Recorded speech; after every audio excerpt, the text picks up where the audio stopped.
ሰላም እንዴት ናችሁ? ዛሬ የምታዩትን የጾም ታኮስ ሰርቻለሁ። እንዴት እንደሰራሁት አሳያችኋለሁ። በመጀመሪያ በጋለ መጥበሻ ላይ ትንሽ ዘይት ካደረግን በኋላ ሽንኩርት አድርገን እንደዚህ ካበሰልነው በኋላ መሽሩም እናደርግበታለን። ከዛ እሱንም ካበሰልን በኋላ ትንሽ ነጭ ሽንኩርት፣ ጨው፣ ሶይ ሶስ እና ቺሊ ፍሌክስ እንዲሁም ደግሞ መከለሻ አድርጌ ጠብሼ አውጣዋለሁ ማለት ነው። ከዛ እዚህ ጋር የቶርቲላ ቂጣ አለኝ። እሱን በምታዩት መልኩ በክብ ከቆረጥኩት በኋላ እንደዚህ ያዘጋጀዋለሁ። ከዛ እሱን የምቀባውን ሶስ ነው የማዘጋጀው።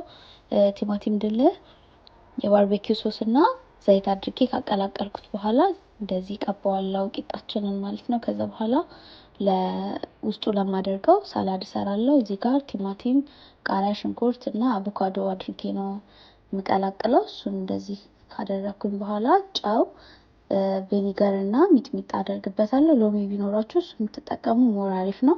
ከዛ በኋላ እንደዚህ የጠበስኩትን መሽሩም ካደረኩኝ በኋላ ሳላድ ከላይ አድርጌ እንደዚህ አጣብቀውና መጥበሻችን ላይ መሽሩም የጠበስንበት መጥበሻ ላይ ቲማቲም ድልሁን ካደረግን በኋላ አድርገን ቂጣውን ድጋሚ እንደዚህ እንቀባለን። ከዛ ስንገለብጠው እንደዚህ ቆንጆ ከለር ይይዝልናል። በምታዩት መልኩ እንደዚህ እንደረድረዋለን። ከዛ በኋላ እንዲያምርልን ከላይ ድጋሚ እንቀባውና ፐርስሊ ለጋርኒሽ አድርጌበታለሁ። ስለተከታተላችሁኝ አመሰግናለሁ።